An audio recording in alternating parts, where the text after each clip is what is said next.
Добро вечер, почитувани гледачи. Вие сте со отвореното студио на телевизија Нова. Вечерва акцент ставаме на економијата, но зборуваме за електроенергетската стабилност на Македонија, за цената на електричната енергија, но за инвестициите во овој сектор.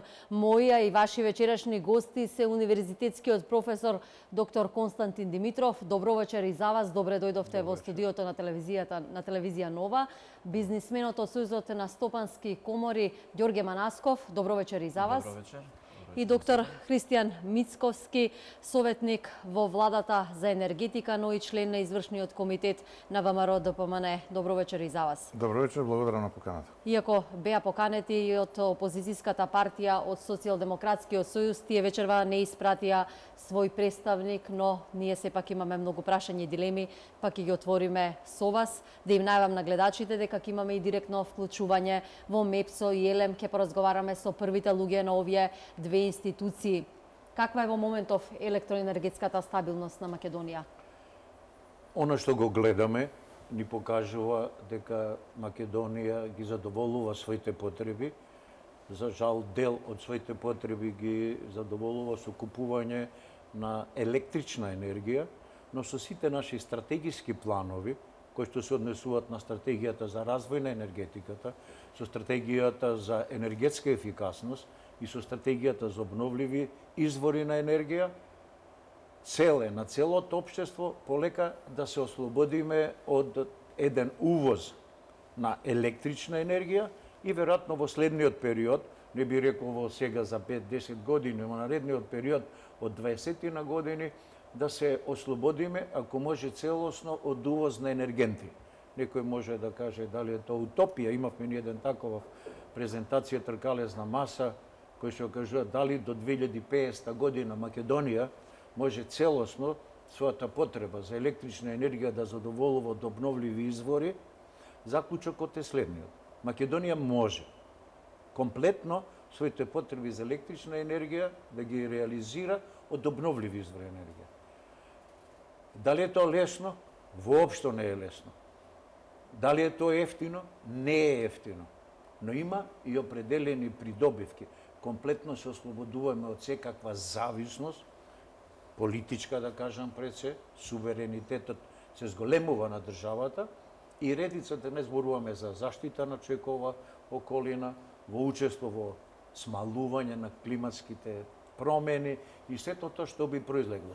Но, некој од нас би рекле тоа е утопија, а ние би сакале да го ставиме како патоказ, така да сите, целото наше општество во своите размислувања, во своите инвестиции, во своите пресметки, да почне многу повеќе да размислува на оваа страна, па Бога ми да издвојува средства и за обука на кадри, и за вложување во научно-истражувачка дејност, да можеме дел од тие потреби да ги задоволиме со собствено производство на опрема во овие користење на обновливи извори на енергија. Инаку јас подоцна ќе се насочам во принцип многу повеќе да зборувам за секторот енергетска ефикасност, делумно за обновливи извори. Очекувам од колегите да повеќе споменат како одиме со нашите постоечки постројки, со кои што се, јас велам, не се веќе во напон на својата снага, они се релативно стари. Треба многу средства да се вложат, да се рехабилитираат и да обезбедат стабилност на снабдување. Нечовечки напори се прават во ЕЛЕМ да функционираат добро, ама мислам дека тргнуваме кон подобро. Ќе чуеме може повеќе од колегата. Така е, сепак долгорочната стратегија е малку повеќе да се осврнеме на домашното производство за сметка на увозот на електричната енергија. Манасков, како бизнисмен, како оди домашното производство на електрична енергија? Вака, во енергетскиот дел во Македонија веќе со години се знае дека е голем престижот како да се навлезе да домашни компании, не само странски, отпочна со производство, собствено производство на електрична енергија. Значи, самите компании се трудат, бараат начини, дали преку хидроелектрани, дали преку фотоволтаични централи, ветерници, биогаз и така натаму, да створат начин да почнат производство на електрична енергија. Моменталната ситуација во Македонија е доста поволна, да не кажам одлична, каде што цената на електричната енергија може да се каже во Македонија е најевтина во цел регион. За разлика од другите земји, со статистика, земена од Државен завод за статистика, не само Македонија, може и на други исто земји да се пробери, Македонија има најдобра клима во делот за енергетика. Тоа е доказ да одреден број на компании од цел свет инвестираат во Македонија, отвараат компании и понатаму се шират затоа што електричната енергија е клучен фактор за отпочнување на било кој бизнис. Мицковски, зборуваше и професорот за домашното производство, слушнавме и од Манасков. Сепак, каква е цената како бизнисмен? Тој вели дека не плаќаме висока цена. Дали е реална таа цена која што плаќа Македонија за увоз? Ке се вратам на првиот дел од вашето прашање, кога поставивте на дилема дека пред сите нас каква е состојбата со надежноста на електроенергетскиот систем. Јас би сакал да ги информирам граѓаните, користам оваа прилика да ги информирам граѓаните дека електроенергетскиот систем на Република Македонија е во одлична кондиција. Кога велам во одлична кондиција, подразбира дека целокупниот електроенергетски систем со сите своји чинители, како производниот сегмент, така преносот и дистрибуцијата функционираат безпрекорно. Односно, граѓаните, индустријата, тарифните потрошувачи, оние кои што се на регулираниот пазар, како и оние кои што се на слободниот пазар, може да бидат спокојни и навремено ќе ги добијат сите потребни количини на електрична енергија неопходни за нивно нормално и наднормално функционирање. Што значи тоа? Тоа подразбира дека електроенергетскиот систем во Република Македонија генерално е поделен во два сегмента. Првиот сегмент е оној кој што е на регулираниот пазар и оној сегмент кој што е на слободниот пазар. Слободниот сегмент од пазарот на електроенергетскиот систем, во зависност од потрошувачката и од конзумот, варира од 40 до 60%, во зависност од годината, во зависност од економската активност на компаниите кои што се на тој слободен пазар. Имајќи предвид дека најголемите компании, односно компаниите кои што први излегоа на слободниот пазар, кои што први се соочија со реалноста да се снабдуваат со електрична енергија на слободниот пазар, продаваат производ кој што е берзански зависен, подразбира дека и нивната потрошувачка, односно потреба од електрична енергија, која што завидно учествува во цената на нивниот производ, осцилира. И од тие причини, кажав на почеток, дека слободниот сегмент на пазарот визави производството учествува од 40 до 60%, што е вака прилично завидна бројка изразена процентално и споредена со некои земји од Европската унија на многу повисоко ниво. Сега се вратам на оној сегмент кој што кажав за тарифните потрошувачи. Тоа е сегментот во кој што спаѓаат граѓаните и индустријата која што не е на слободниот пазар. И тие се снабдувани од снабдувачот во крајен случај. Снабдувачот од крајен случај 100% од сопственото портфолио неопходно да ги задоволи потребите на тарифните потрошувачи го исполнува на три начини. И тоа, најголемиот дел, преку 95% од домашно производство, односно од најголемиот домашен производител, тоа е државната компанија ЕЛЕ. Мал дел, тоа е некои 3 до 4, во зависност од потрошувачката, рековме, може да достигне до 5%, е од увоз, меѓутоа условен увоз. Ја пред 10 дена во ова исто студио говорев малце повеќе за тоа, ќе се навратаме за тоа понатаму. И околу 1% е енергијата која што ја испорачуваат производителите на обновлива енергија, ова што колегата од бизнес заедницата го говореше пред малку. Што подразбира тоа? Тоа подразбира дека доколку е годината поволна, односно доколку потрошувачката е помала визави производството, тогаш ние немаме потреба од дополнителен увоз за да ги задоволиме потребите на тарифните потрошувачи. Односно, сите нивни потреби ќе ги задоволи најголемиот домашен производител во комбинација со производството од производните капацитети кои произведуваат обновлива енергија во целост. Додека пак, овие компании кои што се на слободниот пазар, ние апсолутно не можеме да влијаеме врз нивните бизнис одлуки начинот на кој што тие го организираат процесот на купување на електрична енергија, дали тоа ќе биде во Македонија, надвор од Македонија, дали имаат некои компании со кои поблиску соработуваат, подалечно, тоа е нивна менаџерска одлука. И тука државата не може никако да влие, сем да овозможи навремена стабилност на преносниот систем, односно тоа се капацитетите преносни на државната МЕПСО, да стабилно и навремено испорача електричната енергија неопходна во нивниот производен процес. Затоа ќе сумирам, од аспект на стабилност на електроенергетскиот систем, можеме да бидеме спокојни и сигурни во доверливоста, навременоста и, како да кажам, комплетноста на целокупното портфолио кој што го сочинува електроенергетскиот систем. Ме прашавте за цената. Формирањето на цената исто така еден вака прилично сложен процес. Меѓутоа, она што е важно, претпоставам за вашата емисија и одговор на вашето прашање, е дека изминатата година, ако ја земеме како репер, бидејќи граѓаните плаќаат на тарифа која што е дефинирана минатата година, до 15 јуни оваа година, е фактот дека Република Македонија е единствената држава каде нејзините граѓани, односно тарифните потрошувачи, не се снабдуваат со електрична енергија по зголемена цена. Односно, таа е истата како во претходната година календарска, односно претходната 2014-15. Или споредено со останатите земји во регионот единствен случај, исто така споредено со земјите во Европа единствен случај. Значи, цената на електричната енергија која плаќаат граѓаните во Македонија е иста како и во претходната, односно не е зголемена.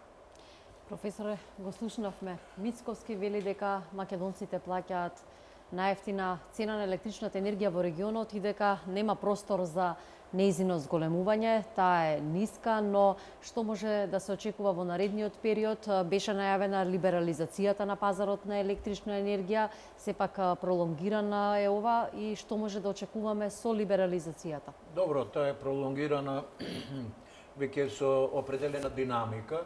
Дефинирано е кога кој ќе може да влезе, како ќе влегува во доменот на купување на електрична енергија на слободниот пазар, на берзата. И тука се поставуваат сега неколку прашања кои што едно со друго се надополнуваат или се спротивречат. Ние зборуваме или да се прашаме дали очекуваме во Македонија видниот период дека ќе расте потрошувачката на електрична енергија. Многу деликатно прашање. Затоа што на база на тоа треба да се размислува за инвестиции во нови производни погони. Второ, колку ќе имаме размислување за ова обновливи извори, да ги зајакнуваме врските со соседните земји заради меѓусебниот транспорт на поголеми количини енергија, макар да многу правиме, имаме прекрасни интерконекции, така наречени со соседните земји. Но, од друга страна, со мерките за енергетска ефикасност, да се вратиме на тоа, се смалува потрошувачката на електрична енергија на ниво на цела држава. Многу е неблагодарно во даден момент да кажеме која е причината, но ако се следат статистичките показатели, покажува дека во последните 3 години имаме континуирано намалување на потрошувачката на електрична енергија, што сигурно можеме да кажеме дека се засновува и на се поголемата будење на свеста кај граѓаните дека за да си го подобрат домашниот буџет, да се заштитат, подобре да не трошат неразумно нешто што им влијае на буџетот. И тие веќе размислуваат. Ние, например, правиме обука почнувајќи од градинка, основни училишта, кај што велиме многу кој ќе влезеш дома, запали светло, кој ќе излезеш, стисне го копчето да се изгаси. Тоа е веќе штедење на енергија, не е енергетска ефикасност. Ама затоа зборуваме, пропагираме на многу начини, преку јавните медиуми, како што овдека, да домакинствата купуваат штедливи светилки, да купуваат апарати со повисока категорија на ефикасност, кои што помалку и помалку трошат електрична енергија. На таков начин, веројатно се задоволуваат овие, имаме потреба да смалиме увозот на електрична енергија, а во исто време и да смалиме. За Македонија енергетската ефикасност е најдобриот енергетски ресурс. Вложениот денар во енергетска ефикасност се враќа тројно. Ако се погледне стратегијата за енергетска ефикасност и предвидувањата, што се очекуваат, а се реализираат делумно, можеби нема да бидат целосно, беше предвидено сума на енергија која што е еднаква, да кажеме, на производството на електрична енергија на 2 блока во Рек Битола, што не е занемарливо. Граѓаните се повеќе го применуваат и како бројки, ако ги имаме од 11 година од 634, зборуваме за финалната потрошувачка на електрична енергија, се смалила на 602, 585, 578 минатата година, каде што домакинствата се пак најголеми потрошувачи, кои што се не дека што некоја бројка 262 во однос на 190, да кажеме, за индустријата и 124 за другите потрошувачи, комерцијални администрација. За тие што сакат малку да ги помножат овие бројки, треба да ги помножат овие килотони оил еквивалент со 11,36 беше или 63 веќе? 36. 11,36 ја добијат во гигават саат и таа количина на електрична енергија. Значи, ако ние размислуваме дека со овие мерки смалуваме побарувањето или го успоруваме растот, еве каде треба да се наоѓаат мерки. Мора да се промовира енергетските контроли. Енергетската контрола подразбира на згради, живеалишта, законска одредница има сите нови згради претходно да бидат проектната документација да добие званична потврда дека ги исполнува барем минимални критериуми за енергетска ефикасност и после тоа дори има контрола енергетска која што издава еден сертификат дека тој објект троши толку и толку, би рекле, кила гориво на 100 километра. За рационалното трошење на електричната енергија и енергетската ефикасност продолжуваме да зборуваме во отвореното студио на телевизија Нова, но прво куса пауза за реклами, па се враќаме со разговорот.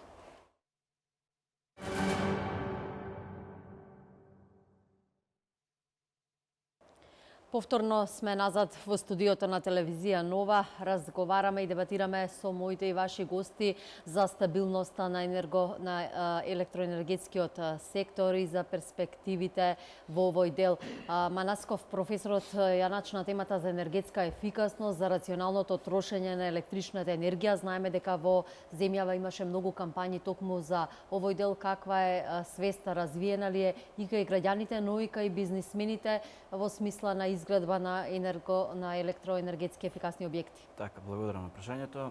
Значи, енергетска ефикасност која ќе се спомне во делот за енергетика, можам одма тука да спомнам дека луѓето пред се ќе почнат да размислуваат во однос на замена на сијалични места и така натаму.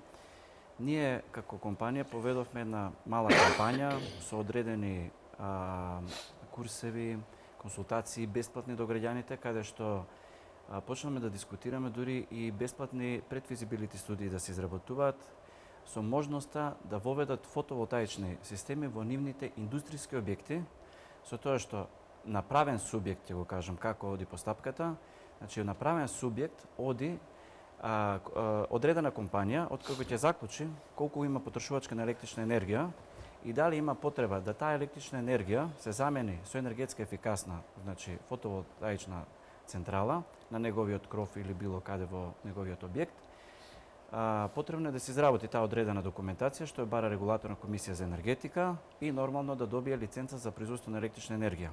Со таа лиценца за производство на електрична енергија, компанијата што ќе ја добие таа лиценца, има можност веднаш после тоа да ја изгради, он ќе добие времена лиценца по член 39 од правилникот на регулаторна комисија за енергетика, каде што не може да добие трајна лиценца по член 40 од правилникот на регулаторна комисија, туку ќе добие само времена лиценца за да ја отпочне градбата. Што ми отпочне и ја заврши градбата, напри нормално согласност, енергетска согласност со дистрибутерот кој што во моментот е ЕВН, регулаторна комисија за енергетика ќе му издаде трајна лиценца или времена лиценца по член 40 каде што МЕПСО веднаш после тоа ќе му даде ЕИЦ код и приклучок и можност да таа струја вишокот ја продава, а дневната струја што се ја користи во производството, навечер си докупува, така да се створи еден баланс за одреден временски период, зависно од локацијата, значи, кај се наоѓа, тоа се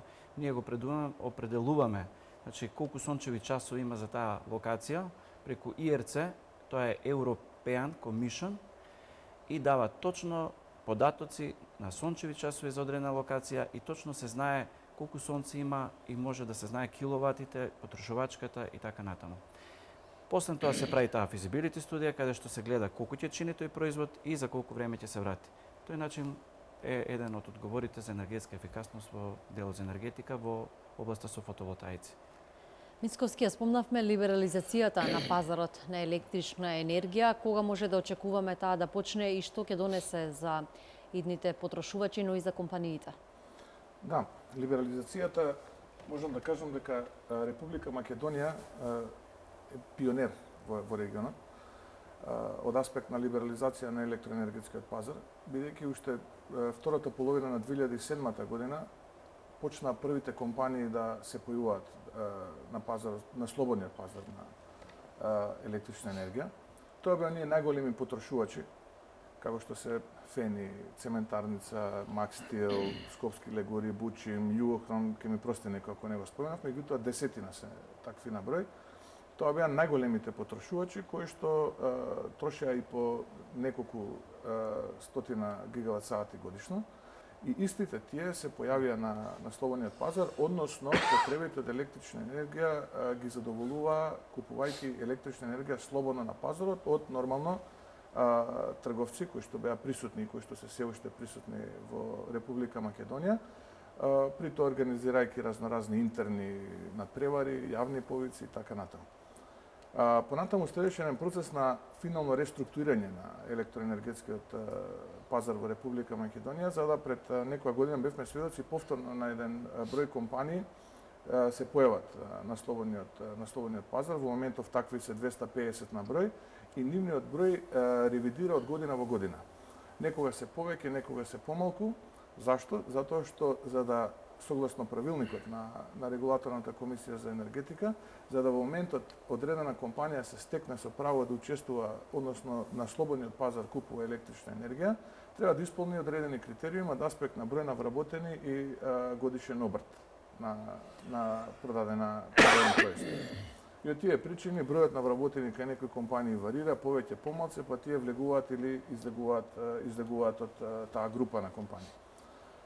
Сега од јуни месец, согласно динамиката која што е усвоена и дефинирана минатата година, ќе се појават одреден број повторно на компании на слободниот пазар кои што ќе купуваат електрична енергија и кои што ќе се стекнат со тоа право, за разлика од овие претходните, за да се стекнат овие нови компании да излезат на слободниот пазар и да купуваат електрична енергија, треба да имаат одредена количина во своето потрошувачко портфолио. Од 500 до 1000 мегават час. Инаку станува збор за една прилично голема бројка на компании кои што исто така ќе излезат на слободен сегмент од пазарот на електрична енергија, или ако сето тоа се придодаде на ние кои што веќе претходно се излезени на слободниот пазар, ние доаѓаме до либерализиран пазар кој што е повеќе од 60% и со таа динамика ние ќе продолжиме во годините кои што следат, 2017, 2018, се така до 2020, кога е предвидено да електроенергетскиот сегмент, односно пазарот на електрична енергија биде 100% либерализиран. Се разбира, како одговорна влада, ние и во минатото, така и во иднината ќе го мониторираме, бидејќи станува збор за прилично динамичен процес. Сум кажал многу пати во минатото, така и сега ќе споменам, тука одлуките не се носат денес за утре, нити пак резултатите може да се сумираат на дневна основа. Тука процесот се прати, се гледат неговите аномалии, добри страни се разбира, сето тоа се вага, се споредува и се носи одлука за како понатаму да се отпочне. Сега ова е оној првичен план кој што ни предстои, меѓутоа ќе видиме како понатаму ќе се одвиваат активностите на овој сегмент. Морам да споменам неколку факти. прилично смел процес процесот на либерализација. Зашто? Затоа што во минатото бевме сведоци кога цената на електричната енергија на светските берзи, а тоа имплицираше и цената на трговците кои што ја нудеа во пазарот на електрична енергија во Република Македонија беше прилично висока. Кога велам беше прилично висока, тоа се одразуваше во позитивните резултати на работењето на овие компании кои први излегоа на насловниот пазар. Па често пати нивните здруженија предлага антикризни мерки од аспект на субвенционирање на делотрошоците и така натаму. Сега имаме една прилично добра ситуација што се однесува до цената на електричната енергија на берзите во Европа, односно таа е на едно многу ниско ниво, стабилно ниска, и ако се пратат трендовите на фьючерсите во годините кои што надоаѓаат, ќе се види дека не се очекуваат поголеми осцилации во нагорна линија, напротив, или стабилна состојба или конвергирање надолу. Тоа ќе делува позитивно и делува позитивно од аспект на финансиските резултати на овие компании кои што се на слободен сегмент од пазарот за електрична енергија, и тоа е добро. И тоа е добро затоа што тоа на крајот од денот се рефлектира со позитивни резултати во македонската економија во целост. Затоа ние како влада ќе работиме проактивно, ќе го следиме овој процес, апсолутно ќе го стимулираме процесот во насока да ја бидат задоволени интересите на граѓаните и компаниите за нивно навремено, стабилно снабдување, а од друга страна подобрување на економските перформанси на домашните компании. Зборуваме за состојбата во енергетиката. Колку Македонија инвестира и вложува во овој сегмент? Многу болно прашање кога имате многу проблеми во државата, имате други приоритети. Инвестирањето во енергетиката е долгорочен процес. Затоа што треба да вложите многу пари веднаш, а отплатата се провлекува на еден долг период кој што кај хидроцентралите може да помине 15 до 20 години. Така да мора, а тоа го прави Македонија, го отвара пазарот и нуди на странски потенцијални инвеститори да вложат капитал и на таков начин да се изградат енергетски објекти. Тоа би рекле за големите. Јас би сакал да што може побрзо да се изгради она што подолго време чекаме, Чебрен, Галиште, тој ресурс, не само затоа што е тоа енергетски објект, со тоа се зафаќаат водите, а водите за 10, 15, 20 години ќе бидат еден ресурс може би поважен од самите енергетско производство. Да не објаснуваме понатаму која е важноста на тој ресурс. Така да, ако нашата држава може да вложи, да се придружи со било кој странски партнер, да му обезбеди поволни услови, потребно е да се изгради тој објект. Второ, имаме ние ограничени резерви на јагле. Мора да се истражува, да се отвараат нови рудници, затоа што она што е сега отворено е со ограничен време траење за да може да се користи. И сега доаѓаме на третото прашање, што со природниот газ. Природниот газ го имаме. Нашата држава последнава година или две, ајде кажем 3 години, интензивно работи на програмот на гасификација. 10 години беше замрзнат. И покрај тоа што во Скопје имавме ние гасовод, само 10, 15, 20 поединечни фирми беа вклучени или приклучени на користат газ, користејќи го неговиот капацитет 15 до 20%. Ќе се постави прашањето, може ли гасот, природниот газ, да биде идното гориво во нашите производни капацитети на електрична енергија? Прашањето е техноекономско. Денешната состојба со цената на гасот, цената на електрична енергија, дава можност за користење на природниот газ како гориво само во комбиниран циклус, едновремено производство на електрична и топлинска енергија, зашто имаме показатели во нашата држава, два такви производни или 2,5 производни капацитети, Тето, Скопје, Когел, Север, да не кажем и Елем енергетика, кои што економско оправдување на работење и производство на електрична енергија со денешната цена на гасот може да имат само кога во исто време произведуваат и електрична и топлинска енергија. Дали утре ќе се сменат цената и се друго, но технологијата на производство на енергија и при бинарни комбинирани постројки не може да помине 52% при таа трансформација, што значи ви треба 2 киловати од гасот да произведете 1 киловат електрична енергија и се видите ако ги има 10 киловати во 1 кубен метар, купувате кубен метар, денешка изгледа дека поскапо тоа во гасот цената колку производство, да не зборуваме за ништо друго од другите трошици. Деликатна е состојбата, треба да се процени како ќе се оди. Но гасификацијата нуди други можности. Она нуди во стопанството нови технологии кои што ќе работат со подобар степен на корисно дејство, тоест нови енергетски ефикасни технологии кои што ќе смалат потрошувачката на енергија по единица производ, се смалува енергетскиот интензитет, макар да тој зависи и од BDP, бруто домашниот производ на државата, сето тоа на еден начин придонесува до ова. Ке зборуваме за гасификацијата, а малку подоцна во ова студио. Сега во живо ги имаме челните луѓе на ЕЛЕМ и на МЕПСО. Токму Дејан Бошковски во живо се јавува од ЕЛЕМ. Бошковски, како стоиме со домашното производство на струја? Добро вечер, Билјана, добро вечер до гостите, поздрав и поздрав до гледачите на вашата телевизија. Домашното производство, односно производството на АДЛМ, ја прати потребата на конзумот на тарифните потрошувачи. И тука во секојдневната соработка со АД Евана се прават плановите за дневното производство, неделното и месечното, за да можеме да ги задоволиме тарифните потрошувачи и домаќинствата, значи оно што е на регулираниот пазар на електрична енергија во Република Македонија.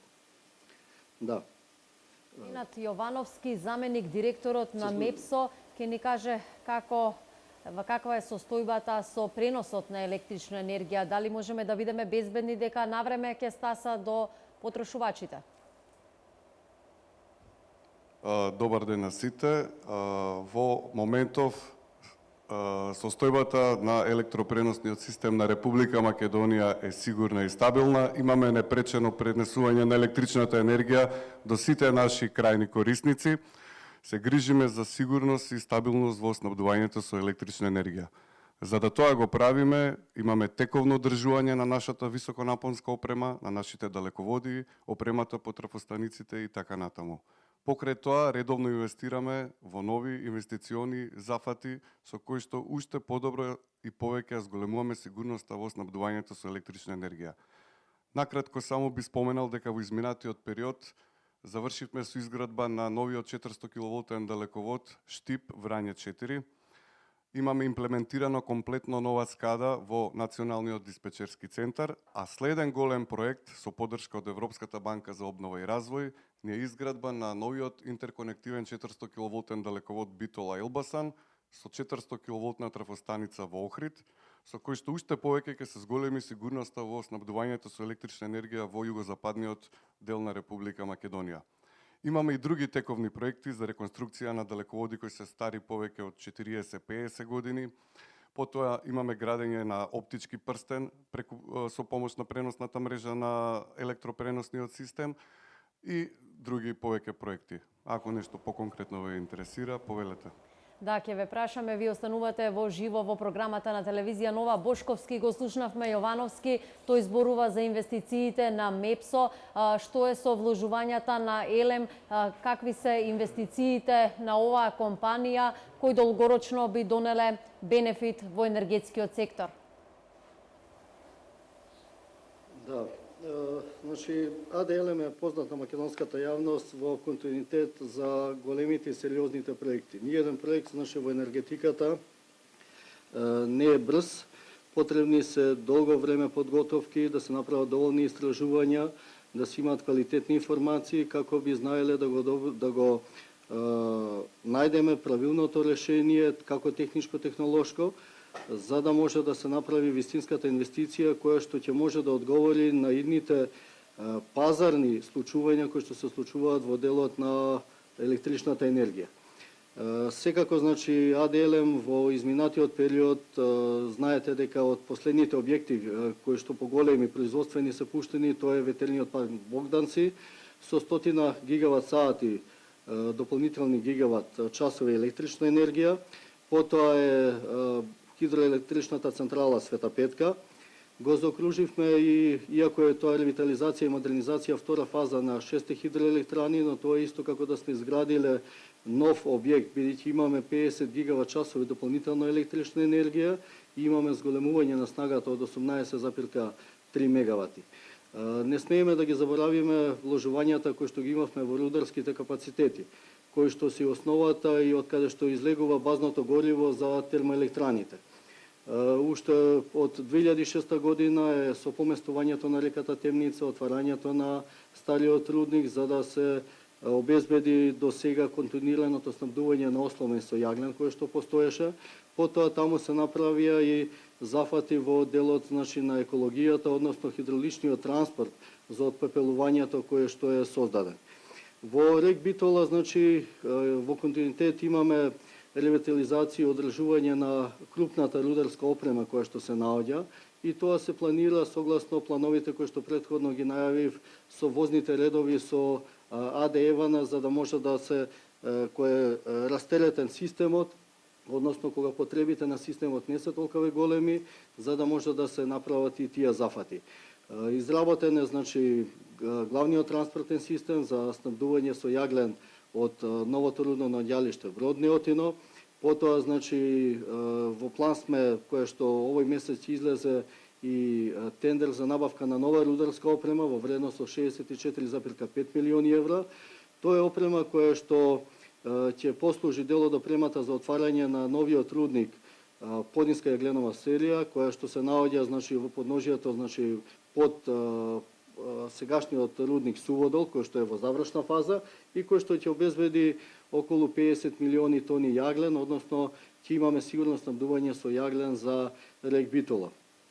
Останатиот дел од таа механизација ќе се користи за собствените потреби на работа во рудниците во рек Битола, односно оние компании кои што досега работеа аутсорсинг ќе бидат заменети со собствена работа на машините од АДЛ. Тука во тој дел, значи, ќе биде, значи, нови погонски станици, бандваген, потоа пресебни колишки дробилици, сета она пропратна опрема која што е потребна. Во делот на самата термоелектрана не смееме да ги заборавиме, да ги занемариме силните инвестиции кои што досега се направени. Тоа е првата фаза, односно каде што имавме подигање на снагата и ревитализација и модернизација на турбоагрегатите, каде што имаме зголемување на снагата за околу 8,3 мегавати по секоја единица, каде што се зголемува ефикасноста на работењето на самата термоелектрана. Таа инвестиција завршена, потоа појдовме во втора инвестиција, тоа е модернизацијата на котлите, значи, на рек Битола. Проект, значи, со кој што се зголемува ефикасноста, се намалуваат стакленичките гасови и секако се продолжува животниот век на рек Битола.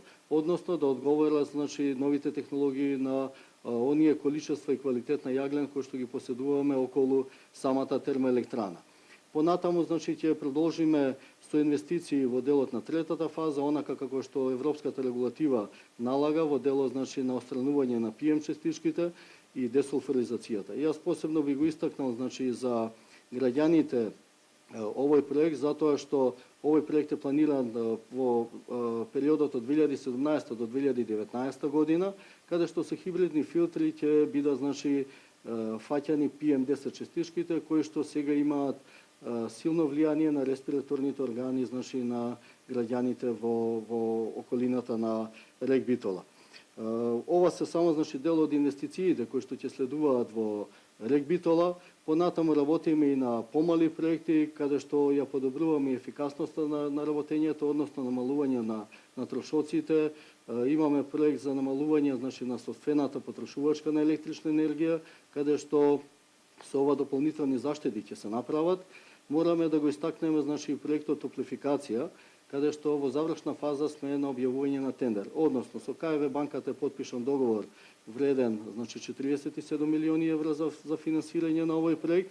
Во фаза сме на избор на консултант и некаде кон крајот на месец август, односно почеток на септември, ќе биде објавен и тендерот за изведувачи на овие активности, што за 2 години граѓаните на Битола ќе може да го добијат и парното, односно вистински да го почувствуваат рек Битола во своите домови. Овој проект дополнително ќе подигне ефикасноста на самата термоелектрана Битола, но секако значи ќе има и големи придобивки за самите граѓани, бидејќи не само комфортот што ќе им се подобри на нивното секојдневно живење, секако дека и ќе биде значи во делот на екологијата, каде што фосилните горива, дрвото и сето она што сега се користи во тој регион за загревање на домаќинствата ќе биде субституирано со ваков нов енергенс. Ова се дел од инвестициите значи кои што се работат значи во рек Битола и Осломе. Понатаму значи ние планираме значи да правиме во континуитет геолошки истражувања на јагленовите наоѓалишта кои што се околу рек Битола, за да знаеме со каков потенцијал располагаме, и тоа ќе го правиме во континуитет понатаму. Моментално го изработуваме главниот рударски проект за јагленовото наоѓалиште Живојно, каде што веќе првите показатели се доста позитивни, каде што претходно се планираше да има само подземна експлоатација, но со овој рударски проект се покажува дека ќе имаме уште двојно поголеми количини кои што би можеле да се зафатат и со површинската експлоатација. Паралелно работиме значи и на можноста за искористување на јагленовото наоѓалиште Маријево, каде што имаме проект, но сепак треба техноекономски да разработиме како би бил транспортот на јаглен и колку би чинело тоа јагленово наоѓалиште и потоа да се направи до рек Битола и да се направи компаративна анализа за каде би се користел тој енергез. Дали тоа би било во рек Битола или пак е локацијата околу самото рудно наоѓалиште Маријово. Навистина исцрпно Бошковски слушнавме. Да, ги слушнавме проектите. Вака, само се ова дел од проектите, но да не ги заборавиме и хидроелектраните кои што се златото и на Елем и на Република Македонија. Тие не смееме да ги заборавиме, бидејќи во континуитет таму имаме вложувања, втората фаза ревитализацијата која што направивме, каде што ги подигнавме и снагата, и ефикасноста, и сигурноста при работењето. Продолжуваме понатаму од 2018 година и третата фаза односно на ревитализацијата. Имаме значи физибилити, предфизибилити студии се работат за каскадата Охридско езеро, Глабочица и Шпилје, за да се види таа каскада како би функционирала и како би можеле водите, значи кои што не се зафаќаат со сегашните електрани, колкава би била нивната ефикасност, односно дали можеме да го подобриме работењето. А имаме значи нов проект, тоа е проектот значи канал Теново Козјак. Тоа е проект значи кој што ќе го заокружи во северниот дел на изворот на реката Вардар и ќе ги реши поплавите значи во Полошкиот регион. Овој проект представува зафаќање на истечните води од хидросистемот Маврово, односно од Равен, каде што водите би се зафатиле и би се носеле директно значи во Козјак, односно во каскадата Козјак, Света Петка и Матка, каде што ќе имаме дополнително зголемено количество на производство на електрична енергија, ќе се зголеми ефикасноста на работењето и искористеноста на овие постојни електрани, но секако ќе им помогне и во голема мера на самите граѓани во оние периоди кога имавме големи поплави, кога имаме големи дождови, кога тој целиот регион се поплавува. Со овој проект значи ќе бидат сите тие да кажеме нус појави кои што не се регулирани со течението на реката Вардар да бидат иземани. За проектот Чебрени галиште верувам дека гостите ќе зборуваат и представникот на владата. Јас би го напоменал значи она што и АДЛ го работи, тоа е проектот Вардарска долина, тој го немаме иземено, но овој пат со друг концепт, да биде исфрлена пловноста, која што беше стар и застарен концепт. Сега ќе одиме значи на 2 до 3 поголеми брани и неколку помали хидроелектрични централи, но секако дека ќе биде земен во предвид мелиорошкиот, односно значи со Министерството за земјоделие, потребите кои што се на граѓаните и сето она што е потечението на реката Вардар, како би го направиле овој проект физибилен, односно да биде реален за реализација. Бошковски, Ова навистина се накратко исцрпно вака да наши проектите слушнавме кои, да. за проектите на ЕЛЕМ, на компанијата со која раководите, за инвестициите, зборувавте буквално во детали. Нашите гледачи имаа можност да слушнат. Јовановски, се уште сте во живо во програмата на телевизија Нова.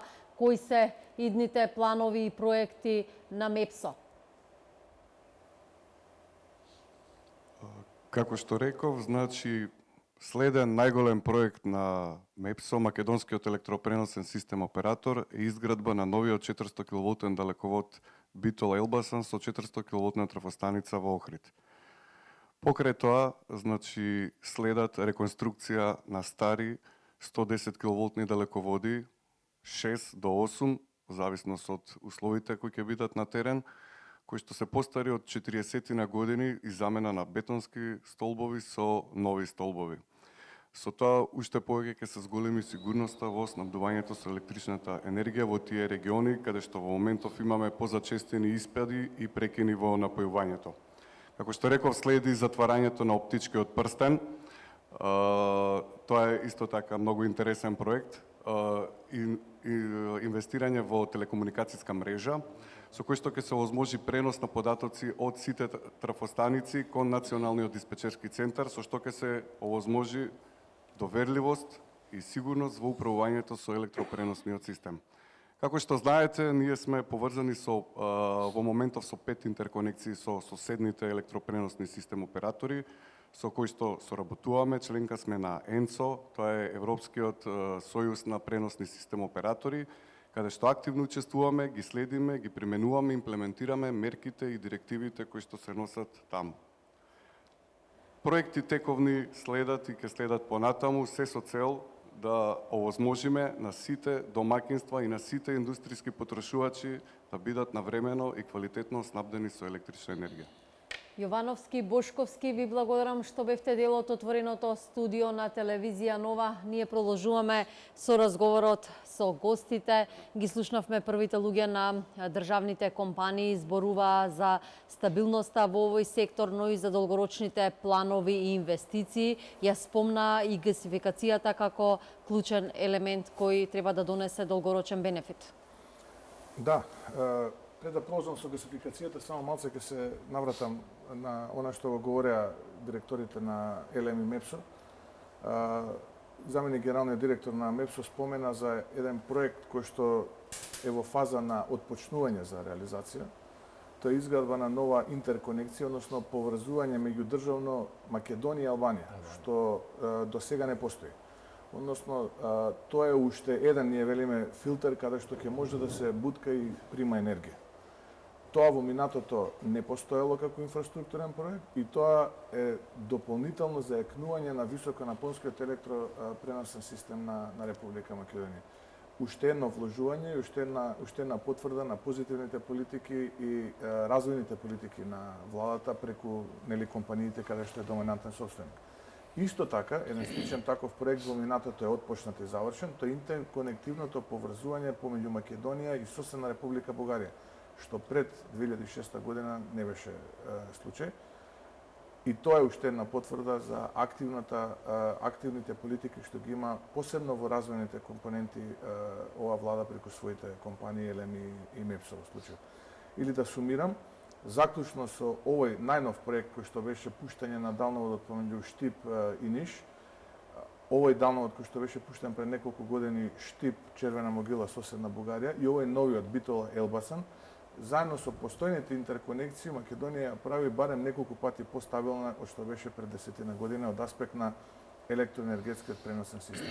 И ова е за поздравување и ова се проекти кои што живо значат, јас би рекол, бидејќи на овој начин ние само ја зголемуваме доверливоста и способноста на електроенергетскиот систем да се адаптира на осцилациите кои што се нормален процес во нивното работење. Тоа беше чисто само на дополнување на она што го говореше Ненад Јовановски, заменик генералниот директор на МЕПСО. Од аспект на гасификацијата ќе се вратам на вашето прашање. политиките на владата се проактивни и силно инвестициски како никогаш во минатото. Што значи тоа? Тоа подразбира дека ние сме сега во завршна фаза на комплетирање на тендерските процедури за изградба на 3 нови гасоводи со должина од преку 220 км. Завршуваме еден проект кој што е резултат на постара идеја и затварање на клиничкиот долг со Руската Федерација. Тоа е проектот Куманово-Штип, односно Клечовце блок станица Штип 5. И го завршивме успешно, ја завршивме првата фаза на избор на најдобар понудувач за изградба на новата линија од Штип до Неготина. Во тек е избор на најдобар понудувач за втората линија на магистралниот гасовод, тоа е Скопје преку Тетово до Гостивар. И според информациите што јас ги имам, објавен е јавниот повик за изградба на линијата од Неготино преку Прилеп до Битола. Со тоа ние генерално го затвараме потрошувачкото, а и потенцијалното портфолио на овој енергенс за Република Македонија. Меѓутоа, ова се однесува на примарната инфраструктура, која што во минатото не била изградена, не била развиена. Односно, ние не можеме да зборуваме за сериозно снабдување на домаќинствата со овој енергенс и на индустријата, доколку оваа примарна инфраструктура не ја имаме развиена.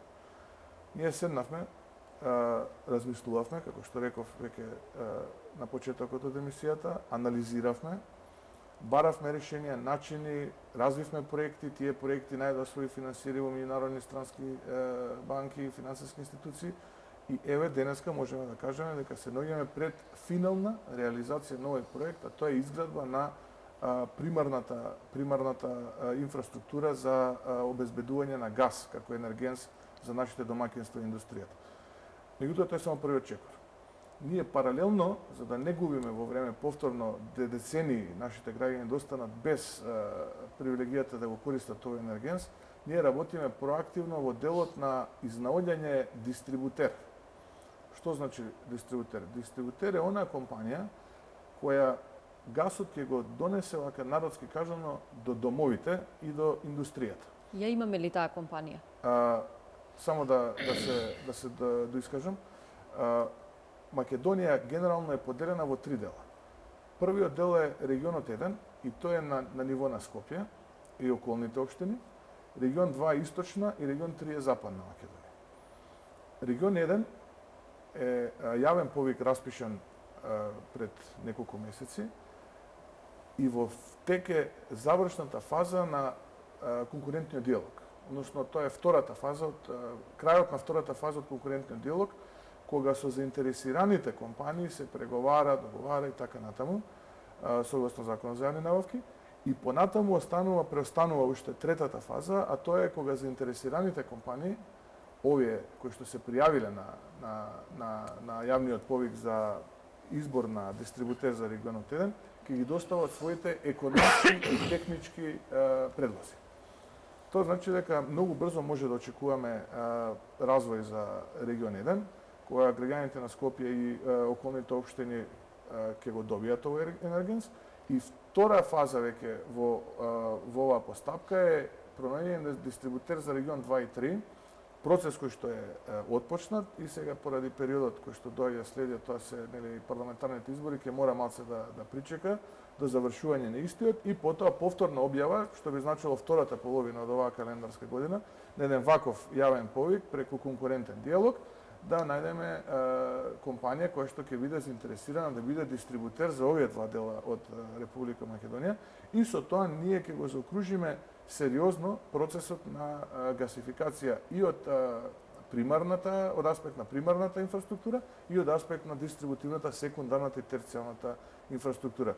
Што значи дека уште еден проект кој што во минатото бил некако на маргините, ние го извлековме од тие маргини и го поставивме на местото каде што заслужува, односно да добие своја реална имплементација. Гасификацијата е важна за една земја, но и гасот сепак да стаса до малите потрошувачи како ефтин енергенс. Куса пауза и продолжуваме со разговорот.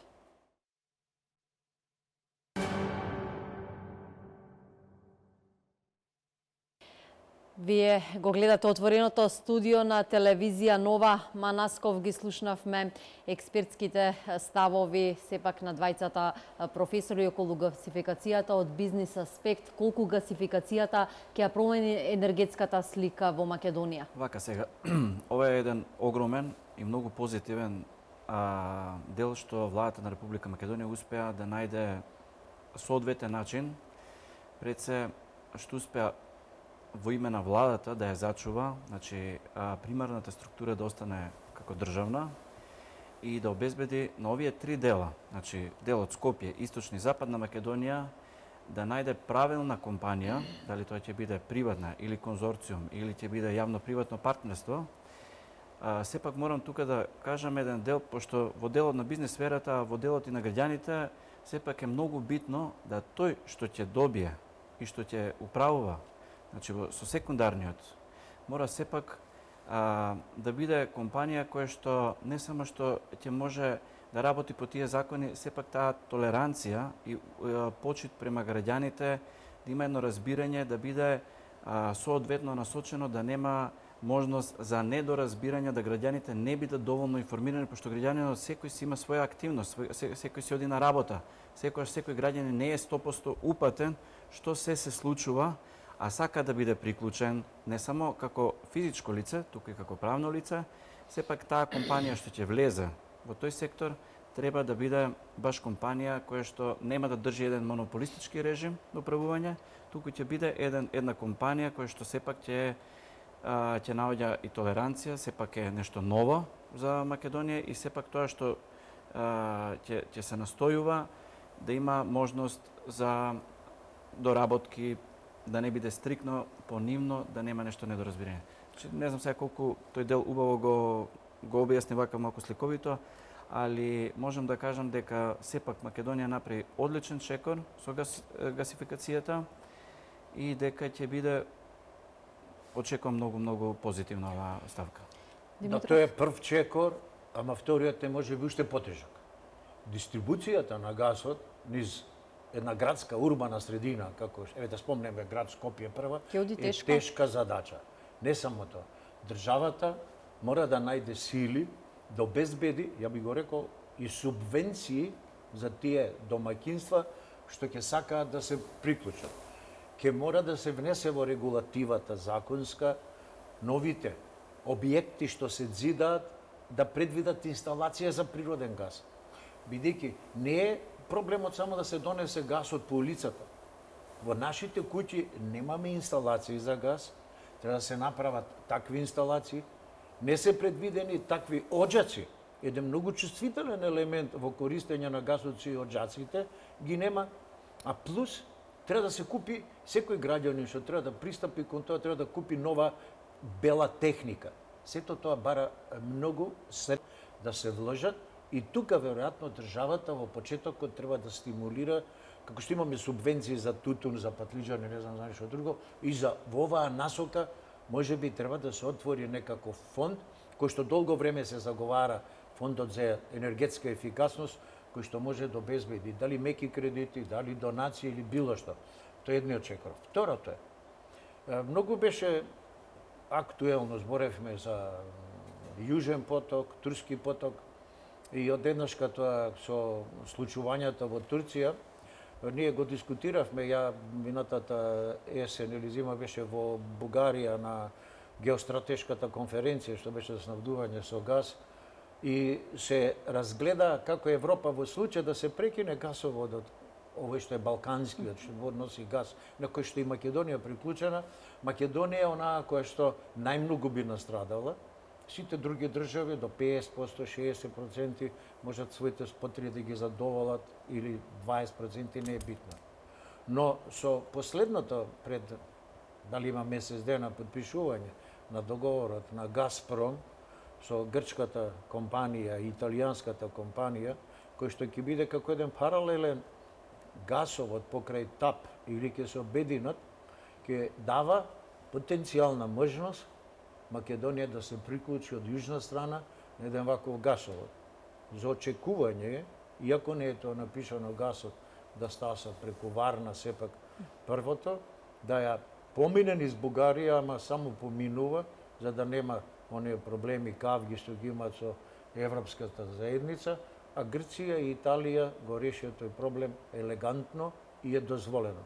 Може колегата Мицковски, имаме ли Мицковски ние ќе може стратегија, подетални информации да даде за ова, но Има ли овие се државата има ли државата стратегија како гасот, како ќе оди дистрибуцијата до крајните потрошувачи и дали можеби се размислува за некој вид субвенции за овие што ги посочи професорот Димитров? Апсолутно. Политиките на владата се апсолутно проактивни и во дополнителни стимулации, ние што ги викаме, да не би ги нарекол субвенции, не само од аспект на приклучоците, бидејќи во овие јавни повици за избор на дистрибутер, цената за приклучок е лимитирана на максимум 100 евра. Што, вака, моето искуство вели дека е можеби до 10 пати помала од реалната пазарна. И имаме второ ограничување, доколку станува збор за помали комерцијални објекти, таа да не надмине повеќе од евро,25 по метар квадратен. Од тие причини ние на самиот старт во објавувањето на јавниот повик цената ја лимитираме на 100 евра, цена прифатлива, да речеме, која што е 10 пати можеби пониска од пазарната, ако се анализираат околните земји. Меѓутоа, сега во овој момент вака гласно не би можел ништо да зборувам од аспект на дополнителни стимулации. Она што можам да го кажам е дека да, државата проактивно размислува и за дополнителни олеснувања и стимулации од аспект на подостапност, поголема достапност на ова бела техника, приклучоците, инфраструктурата по домовите и така натаму. Од аспект на стимулации во даночни олеснувања и слично, она што се разбира во ингеренциите на политиките на владата, популаризација, промоција на самиот процес на гасификација и така натаму. Тоа е она што го прават сите земји во светот кога го започнувале овој процес, тоа го правеле. Тоа ќе го прави Република Македонија нормално, иновирајќи тука одредени сегменти кои што се соодветни за менталитетот на нашите граѓани, се разбира. Така да апсолутно ние размислуваме, тимот кој што работи на овој процес размислува за вакви дополнителни стимулации и тие стимулации нормално како ќе напредува процесот, така ќе се развиваат. Тој од аспект на стимулирањето на процесот на гасификацијата, односно завршување на проектот за гасификација. Од аспект на второто прашање што ми го поставивте, Македонија е прилично проактивна во сите овие меѓународни случувања. Сериозно ги прати, присутна е на сите тие конференции и случувања, како организирани од Европската унија, така и од соседните земји. Тука го спомена професорот трансатлантскиот цевковод.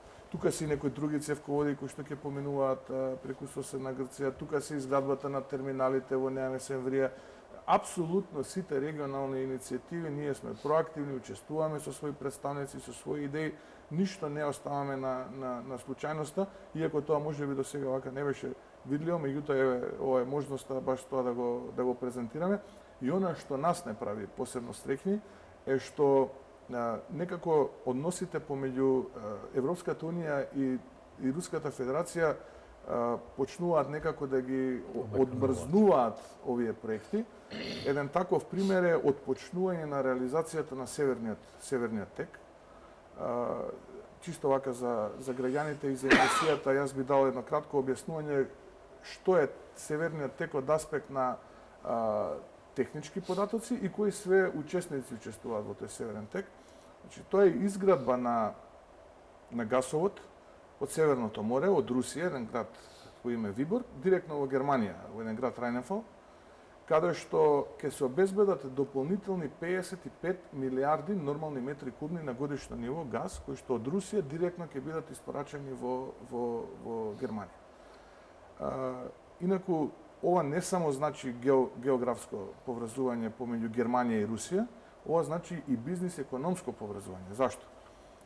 Затоа што новата компанија Nord Stream или Северен тек, која што е формирана исклучиво да го менеджира овој проект, е составена од 50% собственост Газпром и останати 50% собственост на 5 западноевропски сериозни компании. Секој од нив има неколку десетици милиарди евра годишен обрат и неколку стотици илјади вработени. Еве јас ќе ги споменам. Значи тука е ЕОН, значајна германска компанија, тука е BASF, исто така германска компанија. Тука е EDF, швајцарското представништво, тоа е Electricité de France, француското електростопанство. Потоа тоа е ОМВ и тоа е холандско-англиската компанија Royal Dutch Shell. Секој од овие 5 компании поседува 10% во овој проект и 50% е Газпром. Тоа е еден вака гигант во бизнес рамки, поготово во енергетски рамки, кој што на порано завршениот проект Nord Stream 1 со исто така капацитет од 55 милиарди нормални метри кубни, ќе му додаде уште дополнителни 55 милиарди, или вкупно тоа е 110 милиарди нормални метри кубни, тоа е некаде за едно 500-600 пати повеќе од што троши вака илустративно Република Македонија, или тоа е некаде околу 150 пати повеќе од капацитетот максимален кој што го има нашиот гасот. Манасков, од бизнис аспект, дали се доволни стимулациите во домашното производство на електрична енергија и кои се вашите перспективи со компанијата со која што менаџирате? Вака сега, значи, за електрична енергија, моментално се отвори новиот тендер за мали хидроелектрани. Малите хидроелектрани сега што излезат, значи, во февруар месец, има 37 мали хидроелектрани плюс уште 11 кои што последен ден е 16 мај, ако не се лажам, 16 мај и 19 мај објавувањето на компаниите кои што се заинтересирани сите да учествуваат на тие реки. Како и секоја година, ова е 7ми тендер за мали хидроелектрани. Компаниите кои што до сега и секогаш учествуваат, имаат голем интерес од сите земји, да кажам, не само од Македонија. Меѓу другото, тука и тендерот Чебрен и Галиште, кој што повторно се јавува со најпозитивни. Има, колку што последна информација, имам преку 20 компании заинтересирани за учество на тендерот. И ова е една убава позитивна бројка да се слушне и да се има обзир за компаниите да може да учествуваат на овој пазар. Мали, големи хидроцентрали, професоре, колку е важно вложувањето и инвестирањето во хидропотенцијалот? Кога си има моќ, многу е тешко кога немате пари, ама морате да издвоите и да најдете некои приоритети. Како што гледаме, државата се задолжува и вложува во определени проекти, бидејќи не е мал проектот топлификација Битола што се вложува. Претходно имаше вложени средства во модернизација на термоцентралата Битола 1 и Битола 2. Не знам до каде е со Битола 3, дали ќе се пристапи кон... Побратен редослед, 3-2 па 1 3-2, добро, значи така, најновата прва била модернизирана. Прво беше зголемена моќта, па потоа требаше и ефикасноста, но да не дискутираме за тоа. Јас само би се надоврзал како можеби куриозитет. Снабдувањето со газ е војна меѓу компаниите во светот. Сега само едно. Ако го имаше и Јужен поток, или овој сега Турски поток, ако поминеше низ Македонија, тоа ќе беше еден благодет. Нешто. Се уште сега со ова нова договор што го направија да помине гасоводот Газпром со Едисон, да оди гасоводот. Постои една идеја Никола Тесла, гасоводот низ Македонија, Србија да стаса нагоре, е убава идеја и би било благодет за Македонија. Тесла проект познат во јавноста. Во јавноста така го дефинират. Но постои војна, укочена е Австрија, која очекуваше да го добие тој поток 60 милиарди кубни метри газ, како една централна станица за распределби дури со подземни складишта, кај што сега баш кога бевме дискусијата, Германија вика, зошто вика тој јужен дел да се снабдува од југ? Ние имаме добри системи, ќе го доаѓа преку Германија. Германија вика, од север нека оди кон југ. Гледате, тоа е една војна меѓу фирмите која што... И кога беше проблемот, кога беше овој ТАП со ТАНАП, тоа се имињано проекти или Набуко, тоа беа само два различни тима, победи ТАП, зема акциите од Шагденис 2 ги купија они и се развива тој проект, макар да нешто малку е замолчен во последно време и ќе видиме. Јас очекувам дека ова со Газпром ќе проработи, се надевам И многу би се радувал тој да се реализира, докаш реална е шансата Македонија кој ќе се прикучи да биде тој еден цевковод да помине кон север, што ќе донесе придобивки за Македонија.